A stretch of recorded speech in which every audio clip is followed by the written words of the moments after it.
Hello, everybody, and welcome to another great episode of My EdTech Life. Thank you so much for joining us on this wonderful Saturday, or it may be well into Sunday, depending on where you're joining us in the world, or maybe just a couple of hours ahead, just like our guest this morning that I'm excited to bring on. But before we introduce our amazing, legendary guest, I would love to thank every single one of you who watches the show, all of our the supporters, everybody that has given us those likes, those shares, those follows.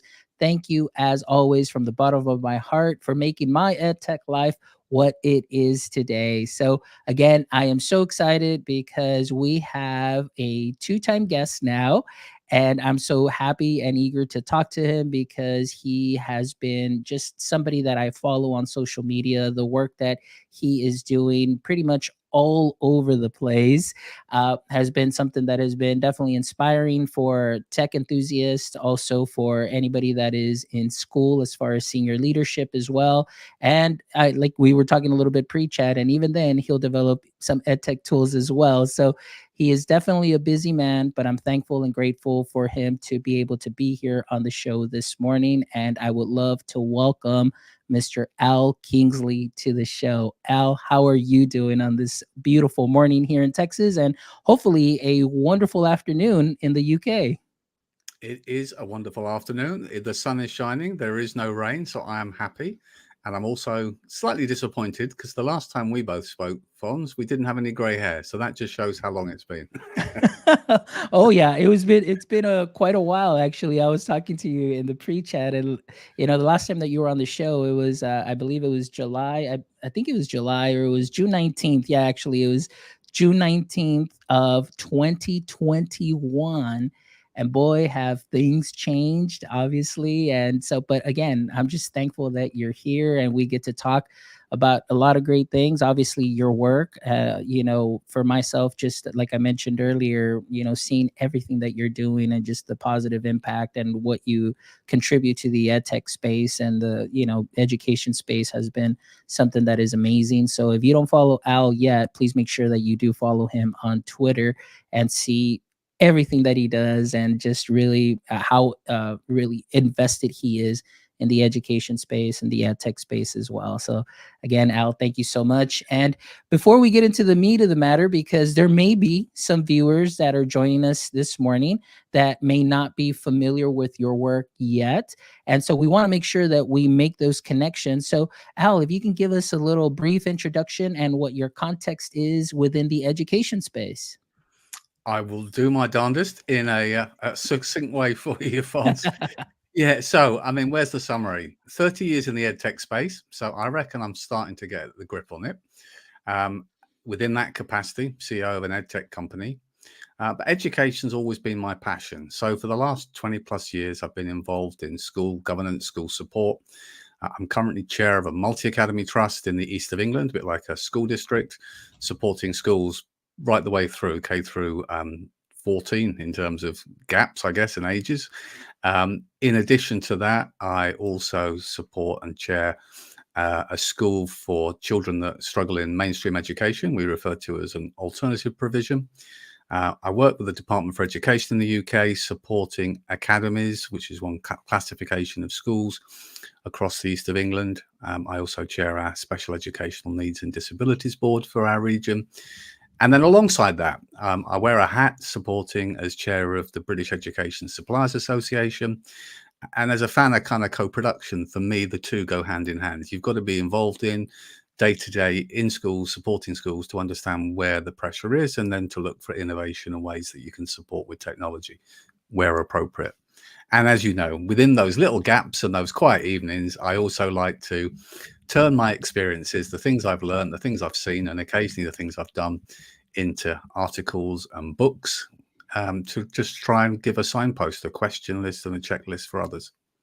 Succinct, but if you do follow Al, you will see that there is definitely quite a trajectory there, and just a lot of great work. And, from the time that we first, had our first show, you had your first book out. And then after that, as time has gone on and, things have changed within the education space, obviously due to COVID and, coming back to brick and mortar and, just it was just a whole readjustment, realignment. I know that you came up with two other books. So if you could just briefly share a little bit about those two other books. And then, I know our main topic today, which I'm thankful to focus on, is on strategic planning, especially on the digital aspect. But, if you can share a little bit about your writing, that would be great. Yeah, I never really planned to write a book. In fact, my first thought was, doing 1,000 words for an article was a bit of an ask. So the first book became lots of 1,000-word articles that I stitched together, and I produced my secret EdTech diary, which was, I think, quite timely with the pandemic and that change in the role and importance of technology to support and mitigate some of the impact for our learners. So that was a history of technology the last 20 years, moving forward, lessons we've learned, and strategies to adopt and grow our digital strategies. I was then asked, one of the biggest challenges we saw, certainly in UK schools, but it replicated around the world, was in terms of that governance and oversight, the pressures on our school system. How do we actually create the right challenge, the right frameworks to really make sure that we're delivering impact? So I wrote my school governance handbook, which was all the kind of questions to ask from an oversight and leadership perspective. And then the last 12 months, we've seen replicated around the world. Obviously, from my perspective, it was very much looking at the UK system to start with, but huge pressures on education. We typically talk about our measures of success and impact as being student progress and student attainment. But actually, increasingly, when we look at our kind of key measures and our key pressure points, risks right now in our school systems, it's teacher recruitment and retention, it's well-being, it's social, emotional, mental health, it's financial stability, being able to squeeze more out of those dollars, but actually make the right choices where potentially we can grow and be more cost effective. So I was asked to kind of pen a similar guide, very much focused around what are the pathways, what are the questions you should be asking, what are the things you should be looking at and considering. And it's called my School and Multi-Academy Trust Growth Guide, but actually the school bit relates to wherever you are in the world. It's really saying, look, there's only finite ways that you can grow what you have within your particular school or school district or system, and thinking about the ways that you can grow. Now, the link, I suppose, dovetails really nicely for our conversation here, Fons, is actually technology is one of the key levers to growth. And that seems kind of a strange question in a way, or an idea. But whether it's, wherever you are in the world and you've got a school that's coming to join your cluster of schools, well, having an ecosystem and a technology infrastructure that allows a school to plug in, access resources, share data, allow you to effectively oversee and manage at the school, that pre-planning and having the right digital infrastructure, which ties into your broader digital strategy, is really key. But it can also be actually reflecting on just your existing cluster of schools and how you could kind of break down some of those silos and make sure that you're using data effectively and securely, but also looking at ways to more effectively share resources, whether it's your lesson planning and your curriculum resources, whether it's your exemplars and your training guides and resources for your professional development. There are always ways where the infrastructure is kind of key. And I suppose it leads me down a bit of a path, which is, when we talk EdTech, we need to be really careful that we don't always think of EdTech as just being in the classroom. The whole school ecosystem uses technology, and many of those systems, I believe, come under the umbrella of EdTech, but they aren't all explicitly pedagogy aligned. Our MIS reporting systems, our student information systems, our online safety tools, the way we communicate with parents, the way that we assess our data dashboards for impact. Sometimes they're used for other purposes, but the more efficient we are within that process, the more we reduce our operational costs, the time delays, and we also reduce workload. And that feeds into having more to do what we really want to do, which is to help shape and nurture our young people. So it's a bit of a roundabout way of how the books kind of follow through. But I am a fan sometimes of the natural persuasion is to dive deeper and get to the detail. And sometimes you've just got to take a view back and look at the bigger picture to really be able to leverage the benefits. Absolutely. Everything that you said there is just, you've hit on so many points that I know we'll hit on specifically in this conversation. And like I mentioned to you, I'm really excited about today's conversation because this is something that 7 years in this role that I've been doing as an instructional technologist within a district, we've seen some changes. We've seen where there's, of course you move forward a bit, but then of course COVID happened and you kind of move back a bit. And, and then some schools, it seems like they're still trying to figure things out. I'm sure that that's not just here, but it's, everywhere where, developing those strategies. But I love what you mentioned, especially on the tech point aspect of it. We always focus in the classroom, and oftentimes we don't think too much of the rest of the stakeholders, the rest of the people. Like you mentioned, the communication system to parents is something that's very important, the LMS, grading and so on. And making sure that you have the appropriate infrastructure so you can go ahead and make sure that you nurture that. But we'll definitely get into that in just a second. Now, Al, the other thing that I want to turn into, or actually talk about, is I know that you've been putting out this great newsletter and you've been, putting out some amazing images. So I know you've been dabbling, in AI. So Yeah. real quick, maybe for a couple of minutes, we'll talk about what your experience has been, what you've seen, and what you're seeing, at least within the school system. What are those senior leaders, thinking, what's going on through their minds, since you have more access based on conferences that you go to? What's the conversation like about AI within the education system? I think the honest answer is it's mixed. I'd love to say it's the hot topic that all senior leaders are talking about. I actually think in many cases it's bottom up. There are lots of digital leaders. There are lots of practitioners in the classroom that are developing their own professional development, connecting on different platforms to discover more. And there's less that I'm seeing consistently where it's senior leadership really driving a strategy, other than the natural knee jerk, perhaps earlier this year, of the should we or shouldn't we block it? That black and white consideration. We've seen that AI word very quickly. And I think actually it was led in part by existing vendors across different sectors. There was a separation of, we need to consider generative and non-generative in a different way.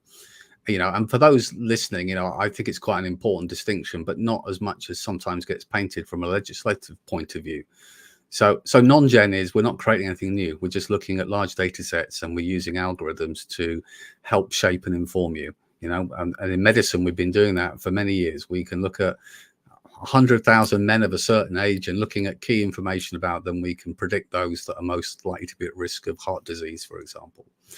And the same sort of applies in education products. We can look at students' questioning of vast arrays of questions as part of their personalized learning pathways, and from that we can identify students that need to go back and get perhaps a revisit to some of the foundational topics, or where there's opportunity to stretch and challenge. And we've kind of said, well, that's okay, but we need to be really careful of generative AI because we're creating new stuff, and how do we validate its accuracy or an efficiency? And I think that's perfectly reasonable. But I do just put that little caveat in, which is even in non-gen, there's still bias, there's still algorithmic decisions that are being made. And I think we need to be careful not to completely ignore that as part of the conversation.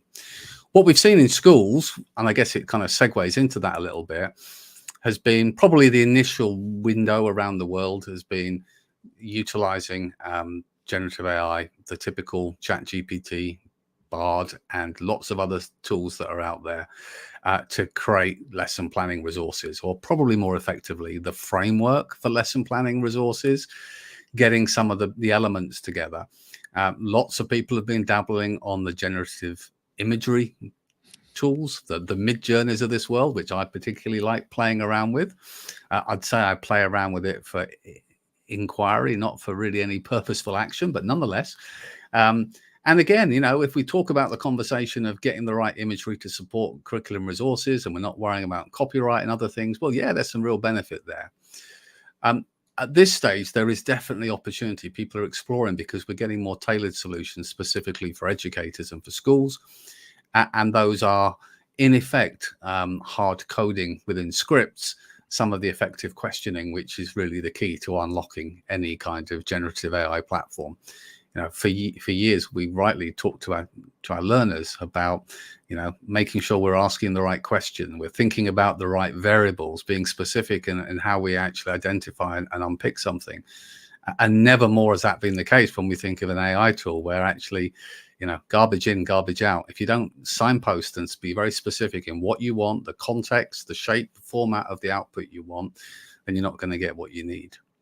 There's a second part, of course, which is this conversation that started probably at the beginning when it first appeared really on the public scene, was students are going to cheat, so let's turn it off. And well, that's an interesting knee jerk. I happen to think that's an absolute fool's folly, that approach and strategy. And I say so simply because we just need to remind ourselves that we've had, in various iterations, albeit not as effective and data sets smaller, we've had the ability for many years for a child to ask their friend Siri or Alexa all sorts of questions and answers. And at no point have we said, well, we ban those in the home because we don't want a child to cheat on their homework. What we do is we have to look at ways to utilize these resources to allow a child to further develop their understanding, and at the same time look at the different ways we can use our formative assessment in the classroom to really understand their depth of knowledge, and almost empower our learners to use tools with the right questioning and the right signposting from the educator to develop their knowledge. I think the biggest skill is signposting them which platforms do we actually want our children using, and where do we have confidence they're both safe. But something I talk quite a lot about, and I know is an area that you've articulated before as well, is broader to me. It ties in wholeheartedly with digital citizenship. Fundamentally, the best way we empower our learners is to give them the skills. And I've written a few times recently how those things that we often call soft skills, which is a nice way of discounting things, are now being considered more the power skills by employers. So actually empowering our learners to know how to ask the right questions, to challenge the authenticity, to research and evidence the source of information, is something that's a really transferable skill. So I've probably gone off down a slight segue, but the practical answer is those conversations are having, but I don't think schools have got enough leadership buy-in yet. The buy-in has been the yay or nay to use, and do we need to have a policy for that, rather than really thinking about how do we bring educators together the same way as we did with our broader digital strategy or certain curriculum provision, and actually get groups working together and coming up with effective proposals of how it can be utilized to genuinely impact positively on learning. There you go. Excellent. Well, actually, that really segues great into obviously the main focus of our conversation. And I know that in what we've discussed so far, you've kind of touched on some of those points, but I would definitely like to dig in a little bit deeper, and especially, that we're talking about digital strategy and how that is key for schools. So I want to ask you, in your experience and what you've seen, what are some of the, I guess we want to say maybe biggest mistakes, I guess I would say, or just mistakes that schools make when adopting new technology without a defined strategy? Yeah, there's probably two strands I would probably refer to on it. I think the first is the broader making a decision about what we want to do, and the second is then the detail of how we select the right technology, the right platforms to actually deliver on that. So I think on the highest level, when we think about our digital strategy, there's been two kind of challenges, I suppose. One has been the idea that we introduce a top-down approach to our digital strategy. Well, you know what? Co-production is something that in education we do best. And so that, for me, needs to be fully inclusive in terms of the stakeholders across our school that are really tied into that. And that means that often some of our most junior members of staff may well have joined our school or our district from another school where they've got experiences of technology, and we need to hear them. We also need to understand from a student perspective about how technology plays a role in whether it's in greater student engagement or whether it's about accessibility or how it fosters learning. And then the questions are always about, on a digital strategy, what's our intent? How do we plan to deliver it? And how do we intend to measure impact? And often we get quite prescriptive, whereas the reality is we know we have a very mixed cohort of educators in our schools, and we have a very mixed cohort of students. So if we believe there's a one size fits all that's going to work for everybody in our school, again, we're going to miss out. It's about creating opportunity for teachers to use their professional judgment of where it will best impact. So what I've tended to see where it's been successful has been digital strategies that, rather than one person being the all-knowing, all-seeing person to make the strategy, is that we've got all the stakeholders involved, and often the digital strategy becomes different pillars, whether it's about students' digital skills, teachers' digital skills, bringing in innovation, looking at the infrastructure of our technology, looking at how it can foster and collaborate communication, whether that's teacher to teacher, teacher to student, or teacher to parent. And then the last strand is also how it can benefit staff and student well-being. And that could have a little brackets on the end, which is tools to save teachers time. But nonetheless, well-being is a really key strand. And that allows you to empower different educators with different experiences to lead those different strands. And you get a much richer and a much more structured and nuanced digital strategy from that. Then the second part is, okay, we've decided we're following this path. Now we want to go and acquire a solution. And it doesn't matter whether we're talking software, hardware at this stage. For me, there are two strands. This is not, again, a one-person evaluation cycle. We've got a technical consideration of, will this technology work within our infrastructure? Is it platform agnostic, or is it going to tie us down a certain path for future years? Is the data secure, and how do we know it's secure, and have we risk assessed around that? And we'll have things like, does it plug into our existing system? Have we got to duplicate data, or will it bring in our rostering information, and so on? So there's kind of a techie journey. In parallel, there's an educator journey. Have we already got a tool that sort of does this? And sometimes it's like, oh yeah, what about other schools in our cluster? Maybe that we want to make sure we're consistent because there's some economies of scale there, whether it's for professional development or physical licensing costs. Are we really clear on what its intent is? And are we happy that it will meet our particular needs, and how we're going to measure that? And if we kind of get ticks on all those boxes, then we can spend some time actually evaluating the product, because there's no point evaluating it if it's never going to pass our data protection plan, for example. So we often then move into that phase of make sure you've got a vendor presentation, make sure you've tried it on your devices, looking at evidence. So is it comparative evidence? One cohort of students used it, one cohort didn't. Is it evidence we've got from white papers, research studies? Have we talked to peers who already use that technology to look at their white papers or case studies that they've got around the technology? All the things that align with our measure of wanting to use evidence-informed edtech. Now, good vendors should provide you with lots of evidence, externally validated, whether it's, depending on the type of product, it's pedagogical qualities and content, or whether it's about those plans in terms of where the data is, its privacy agreements, or whether it's about things like data maps, because one thing you don't want to do is commit to a platform, a solution, a technology, and find it sticky. And something I often talk about, sticky systems are great for vendors, not so good for schools and districts. Because if you decide in a year's time and thinking about the pace of change in the world, there's a better solution. Maybe it's cheaper, maybe it does more things, more functionality. You don't want to be in a position where your existing data is stuck and it's really hard to migrate into that new system. So thinking ahead gives you more choices. It puts you at the forefront of the discussion as the customer in that environment. And then when you follow that rubric round, you then get to the point of, well, now we can make a recommendation to purchase. And so I think separating those two bits for shaping strategically where we want to go, getting all those voices together, making sure it aligns with our own development plans for our school and our priorities, and setting a direction of travel for the next 5 years, bearing in mind your strategy will be updated and will change as the years go on. And then separately having that much more structured approach to how do we select the right tools gives you more confidence. And then my last tip has always been, and I've seen it with many schools, is ironic for somebody who's very supportive of EdTech, sometimes less is more. Don't try and do too many new things at once. Those that do end up with loads of projects that aren't quite finished and a lot of really stressed staff.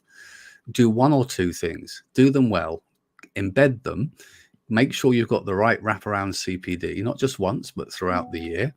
And at the end of that process, you'll actually find that you've got measures of impact, you'll build confidence, and you'll be in a much stronger place to then move forward and take it further. I absolutely love this. I think this whole bit right now that you just said should be a guide, maybe. So I'm giving you an idea Oh, I'll here. write a This book on that. transcript, you already have it in a book, but this is kind of like that shorter condensed guide. Like, Yeah. here's a quick, notes for your CTOs and all the stakeholders, because I love the way that you talked about this, Al. It's so important because oftentimes this is something that may not be seen within a lot of school districts, depending on leadership as well. But I love the fact that you've talked about including all major stakeholders, not just IT staff, but you're talking about all school leadership, even finance. Also, obviously, somebody's got to pay for all of this. So you want to make sure that in the long run, you're going to get your return on instruction and return on investment as well. So that's something that's very important. But I also love the fact that you're saying, like, hey, let's try this out, but let's keep it simple. And oftentimes what happens is there's so many apps out there, there's so many platforms, and I get it. It's a business. You want to make sure you sell, and you want to make sure that you get your product within the doors of that school district. But are we really doing a due diligence? Because oftentimes it seems that many of the processes that we go through seem to be rushed, because we just need to have a product and we need to have something that's going to do. And then you get it, and all of a sudden it's, you purchased something that you, or in other words, you got something that wasn't what you thought you purchased, and now you're stuck. And like you mentioned a couple of things, that's a trickle down effect, because at the same time, it's the teachers are going to get frustrated, because it's like, hey, you sold us on something, but we didn't get that something. We got something else that's a little bit more difficult, a little bit more, the user experience isn't there, and it just becomes like another thing on their plate. Mm. And of course, that leads to just, you know, teachers not being very happy, but also the students get affected because they're not using this. So I love This what you said. I'm sorry, real quick. I just said, I love what you said as far as keeping it simple. Keep it simple. Find what is working for you right now and just stick with it, and then just kind of see, okay, what else is out there maybe for future. But if it's something's working for you, I mean, and you've got the reporting, everything's connected to your LMS. You're getting exactly what you need as far as student data is concerned. Everything works on all the devices. That's great. Oftentimes it's the app hopping, like, no, no, I want this and I want that and so on. So, I'm sorry that I interrupted you there, No, but you're not at all. I think I absolutely resonate with what you're saying there. I think the thing we have to remember on all these things is there's so much visibility. I mean, this is the world we live in now, a digital world where we see and and have the indirect lived experiences of schools and other educators all around the world. And so there's a risk sometimes that we feel that somehow if we haven't got enough technology in our setting, we're somehow failing our students. There is never, ever, ever going to be a prize to the school with the most tech. That's not the measure. The measure is the school that uses it most purposefully with impact and to benefit. Some of my favorite lessons when I'm in one of our schools have no technology whatsoever. And that doesn't in any way mean that I feel like we're missing a trick. Sometimes more often than not, frankly, it's the human to human interaction that really is the thing that sparks. But I think there's a journey here that not only are schools on, but I think for the right reasons, the EdTech community, the vendors are on a journey as well. Historically, technology vendors selling into the commercial space and then selling into the education space, it was quite transactional. It's a pleasure you trying my product, Fonz. Would you like to buy a copy? Here's an invoice. And thank you very much. See you in a year's time. And increasingly what we're seeing now is actually the products that have longevity, the products that actually take the effort when it comes to the evidence of impact, don't start a transaction, they start a relationship. They actually recognize that the best way to improve their product and services is to shut up and listen. And the more you engage with your community, the more you listen, the more you learn that allows you to refine your product and make it much more fit for purpose. Because yes, you might make a quick buck if you sell a load of product one year and then it doesn't work and you're out of business and you come up with a new product and off you go in a cycle. But if you really care about education and you really care about the long-term futures, that's not what you want to do. You want a customer who's loyal and committed to you because they love the products you do. And they feel it like if they have an idea or a way they can improve it further, you listen. And I think vendors are getting smarter to realize that you can't just rock up and sell stuff. There's a lot more to it.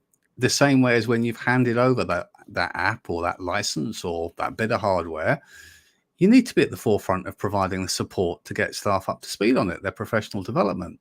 Because if they get the right support and they use the product effectively, big surprise, they're much more likely to stick with your technology and keep using it because it's doing as it was intended. So understanding that kind of becomes a natural progression to understanding why the power of professional development, the power of being involved and getting involved in conversations and listening and going to events, the more you understand, the better that feeds back into product.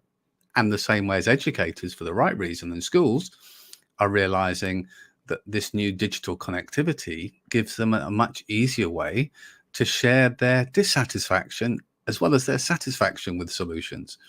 And so, this is all about better communication, working in harmony, that co-production that I always talk about, because I think it's at the heart of successful solutions, successful strategies. And big surprise when we talk about change, project management within our schools, co-production is ultimately because everybody knows the reason you're going on your journey and what you're hoping to achieve. Maybe not everybody will agree with you, but if we all understand the purpose and the direction of travel, it's much more likely we'll come along for the ride rather than get dragged along kicking and screaming.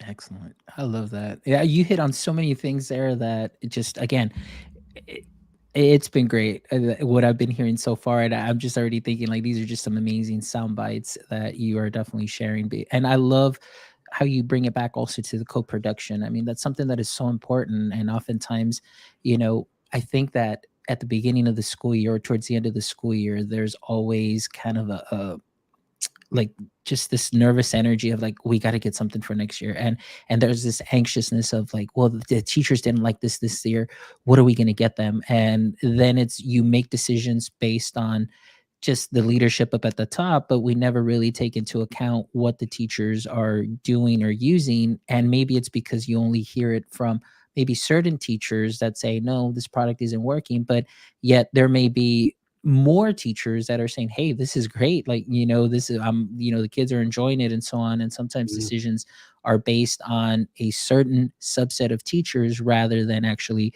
asking the whole of the district and say, hey, what are your thoughts on this? What is the feedback? Is this something that you would continue using, or what would be some improvements? And, so that's something what I feel I see very often in neighboring school districts, where I've talked to some of my colleagues, in those districts, and they're like, yeah, man, like everything was working fine. And then all of a sudden it's like, nope, we're going to go with this now. And then it seems like every year it's just a different onboarding and a different product and so on, so that consistency isn't there. So my question to you as far as that is concerned, so innovation, we talk about it, experimentation with technology. So how can we ensure that the strategies align towards that broader goal, and maybe kind of, suggestions on how not to just app hop based on maybe small groups of feedback? Yeah, I mean, I've always maintained with a digital strategy that people often try and say, um, my rather poor analogy, is if the budget this year provides us with $50 of gas, we shouldn't be setting the direction of travel of how far we can go on that gas. We need to be thinking about where our ultimate destination is in 5 years from now, 10 years from now, or the framework that allows us to head on that journey. And then each stepping stone based on the financials, at least we're heading in the right direction with our first $50 of gas. And sometimes we see schools heading south and then realizing they look at a different platform or tablet instead, and suddenly everything they've done gets thrown away. So, like most things, if you want to introduce change, it's much better to build change step by step in a structured way than to try and be too radical too quickly. I do think the pressure to innovate and adapt, sometimes we try and bite off too much. And often, I point the finger at some of our senior leaders and say we need to be mindful that actually what we're asking of our staff within our schools sometimes has far greater impact than you realize in terms of how much they've got to spend and invest of their time for professional development. But also, if we want to use technology effectively, it's not just understanding the tool, it's actually thinking about how that tool can be used within the teaching and learning to actually add value and be purposeful. And that's not something that you can do overnight. I do think we've learned lots about we can better share resources so that when new staff join the school, they can access some of the learnings and experiences that already exist. I know in a number of our schools, in fact, last year I felt slightly embarrassed given that it's something that I'm such an advocate of, but in one of our schools, we had some new interactive screens delivered that we'd already got in one of our other schools. And they'd had some professional development and someone had come on site to do some training. And I asked the question, did you invite any of the new staff from our other schools to come and take part as well? Or did anybody record the training session so we could share it with them, knowing they've got the same technology?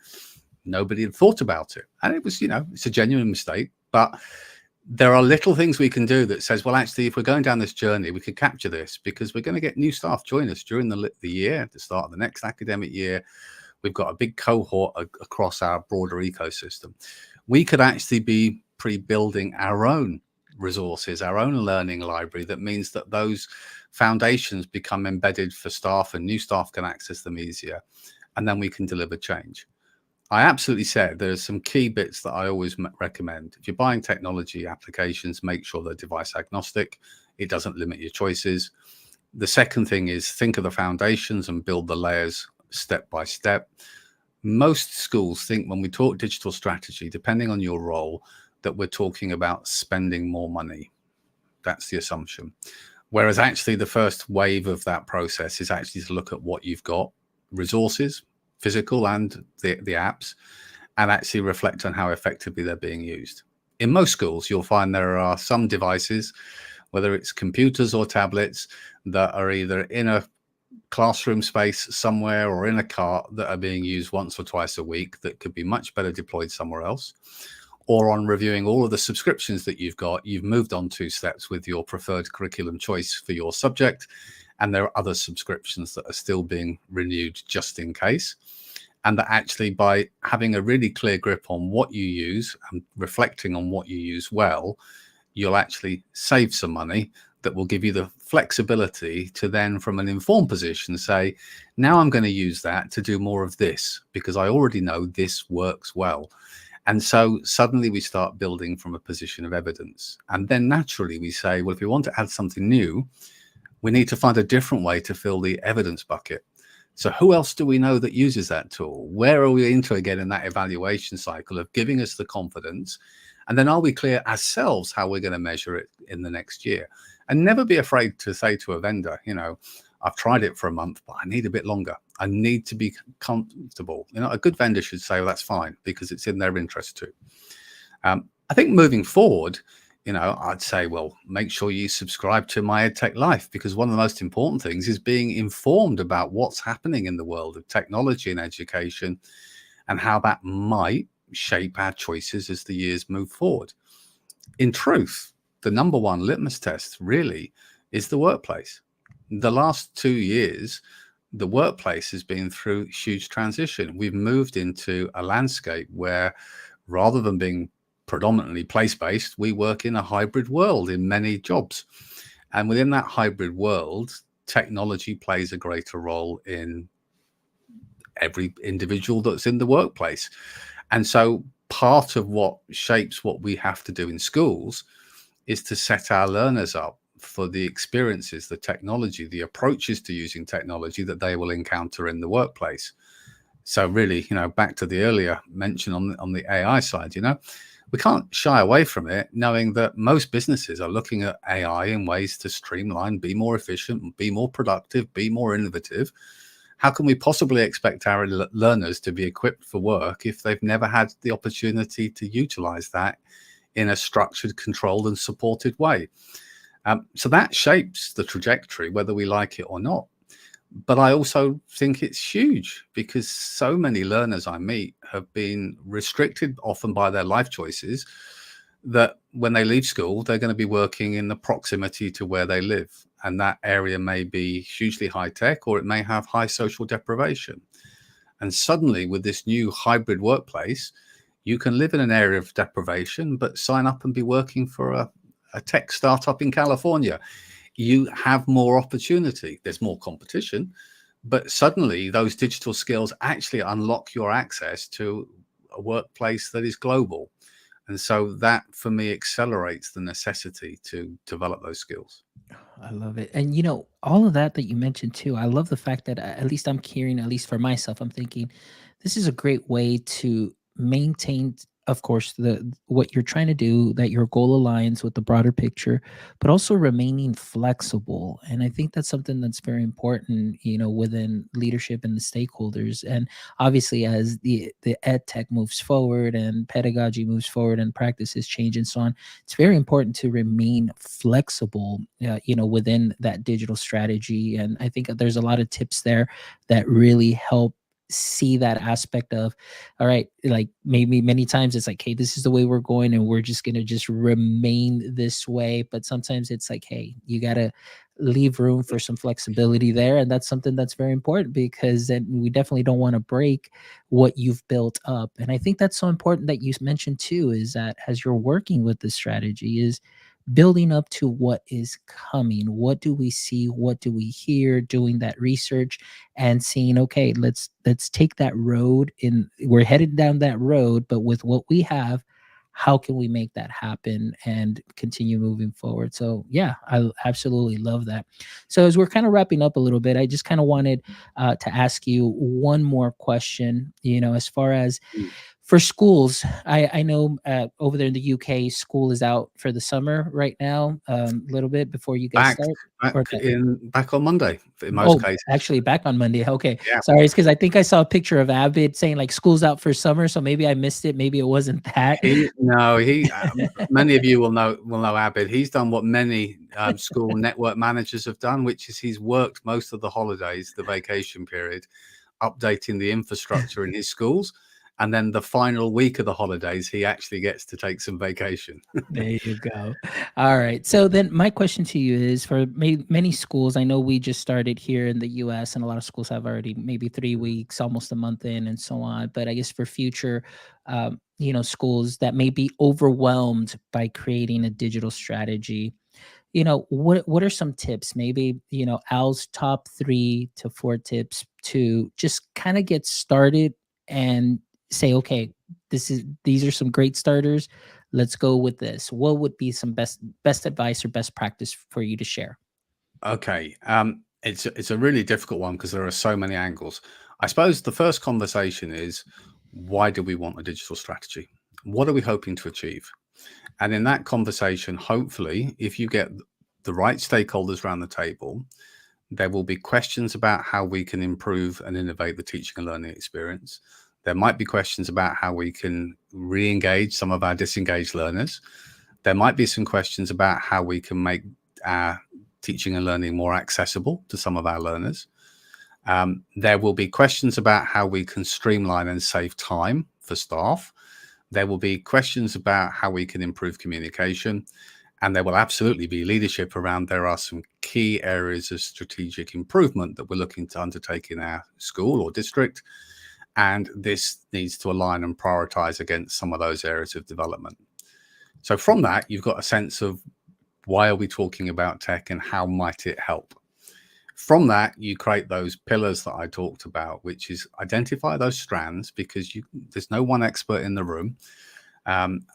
Someone to focus around how that can benefit teachers, their professional development, their use of technology more effectively, one for learners, one for innovating learners, one for that infrastructure. And if you want to, you can put together infrastructure and communication, and then that well-being that I talk about, think of it as time saving. So now you can have 4 or 5 or 6 people that can be focused on that. Set yourself some objectives. I always say, in order to move forward, you've got to look backwards. Start with, what is it we know we do well? Then if you've got time, build on the, I know what we do well, with the, what else have we got that we haven't included on that list? Because that by association must mean it doesn't stand out, we haven't noticed, or it isn't working well. Let's revisit and make sure we do. And then your digital strategy starts to be the, what could we do based on those key priorities? And I would always say, part is reflecting on what you're doing in your school and what your planning is, and part is looking outside, understanding what options are available to you. Now, every school will be on a different part of its journey. Some schools will have lots of technology, others won't. Some will have technology, but we'll be thinking about, if we embed this, how will we refresh and renew it in 4 years from now? Some will be thinking about, it's the systems, not the classroom, that's the problem. So you really need to understand, where are your main areas of development? Where are your pinch points? Is it, we've got loads of data, but so what? Is data being used for purpose? And that's much more about actually training and understanding what data actually helps shape and inform decisions. Or is it about staff confidence using the technology? And if it is, think of that glass of water that's full. You've got to tip something out before you tip more in. You can't just say to staff, welcome back to school, here's a new app you're going to use every day, good luck. You can, but then your well-being pillar is going to start to crumble and wobble.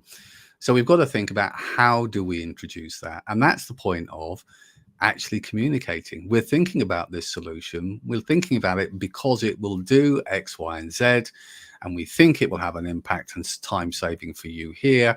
Let's do the professional development. If you're really interested, let's pick a few of you to be involved in the evaluation cycle.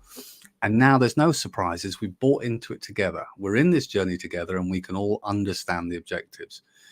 If you try and do that with one thing, maybe two, it's manageable.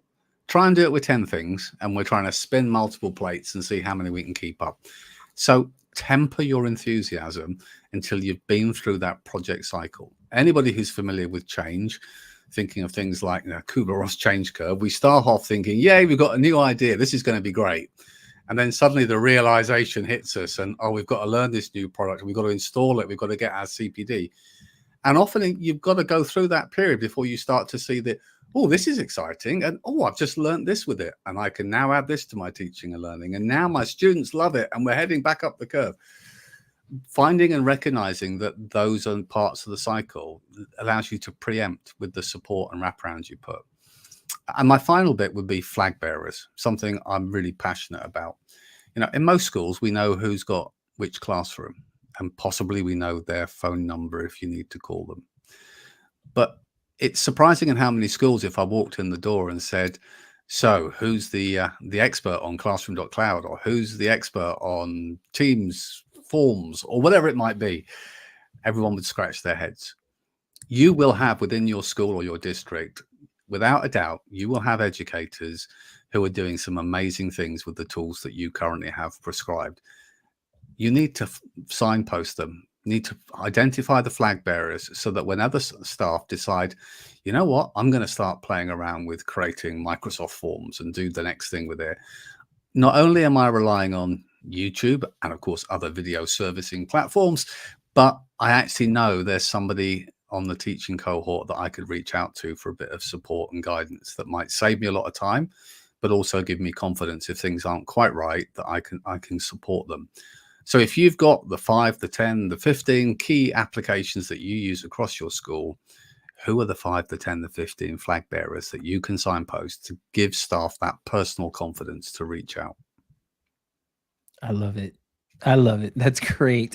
Thank you so much for sharing that. I mean, you hit on so many things today that it's going to be great to just go back and listen to the show and just really pick those knowledge nuggets and just sprinkle them onto some of the things that I'm doing. And of course, some of the things that we're doing in our district too, and just to share those things. And so, Al, I just thank you so much for just sharing your expertise, your experience more than anything, because you traveled, you get to see so many districts, you get to meet with so many great leaders, and you get different perspectives, and you continue to learn. And thank you for that, because you also continue to learn and you get to share what you continue to learn. And I think that's one of the most important things there as well, learning from your own experiences, but learning from others' experience as well. So thank you so much Absolutely. for everything that you do and contribute to the ed tech education space. And thank you just for being a great friend. I really appreciate you very much. And thank you for being a guest here today. But before we go, we always love to end the show with the following 3 questions. And of course, if you've seen Uh-oh. the show, I know you're maybe familiar with the last 3 questions. I know things have changed a little bit in the 2 years since you were last on. But the first question that I always love to ask is, as we know, Superman's greatest weakness was kryptonite. So that really weakened him. So my question to you, Al, is, within the education space, what is your current edu kryptonite? It's a fairly easy one because I often get told by those nearest to me, and I think many suffer with it. I'm not very good at saying no. I say yes to too much, and I put too much pressure on myself to try and do as many things as I can. And I think actually many educators right now feel like they're constantly obliged to say yes when it really isn't the best thing for them and their own mental health and well-being. Excellent. Thank you so much for sharing that. All right. Question number 2, Al, is if you could have a billboard with anything on it, what would it be and why? And it can't be a Porsche, okay? Oh, damn it. You know what? I could put so many things on a billboard, but probably the thing that I would say right now is something that I just think is really important. I would probably put on the billboard, "How are you?"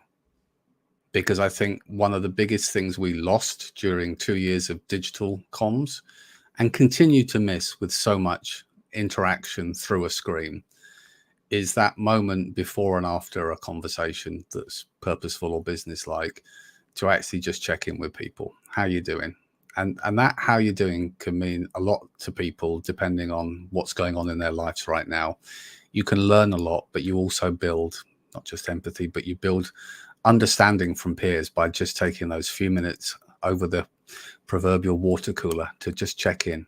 You know, what's happening in your life? Are you well? Are you happy?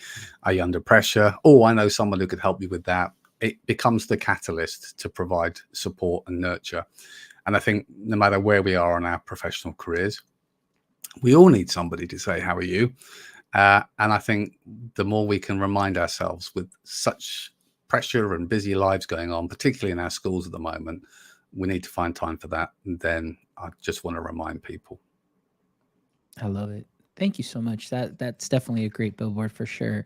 All right, and the last question, Al. All right, I know that you are involved in so many things, but I know that somewhere along the line, even within the little time down that or downtime that you have, there must be either a hobby or an activity that you love to do. So my last question to you is what would be a hobby or activity that you love to do that you would love to turn into a professional yeah, as a profession, and say like, hey, this is it. Oh, it's so difficult. Those people that follow me, I always think the first rule is not to take yourself too seriously. I love to share my experiences and include my personal well-being champion with me, Ferdy, my little cockapoo. And there is something that is a real leveler of having, your best friend, whatever the pet may be. I'm a fan of dogs, but hey, all pets count in different ways. And I always say I wish I had more time. If I had the agreement of my wife and more time, I'd have 22 dogs that I would love to spend time with and do more adventurous things with. So there's definitely something around that would be one of my top topics. I have a bit of a penchant for classic cars, older the better, and I've always had great pleasure in either taking part in restoring and bringing something back to life, or in my latter years more project management than hands-on. But it still continues to be something that I love, the history of old cars, and maybe that makes me good in an eco sense in some shape or form. But yeah, something. So maybe cars with dogs in them. That would be my combination, which sounds highly unlikely, but there we are. I love it. Hey, maybe you can start your own podcast or something to like, what is it? Car, what is it? Dogs and cars or something. And then it's just you just, driving around with your dogs in a nice classic Porsche and just recording yourself and your thoughts and your ideas.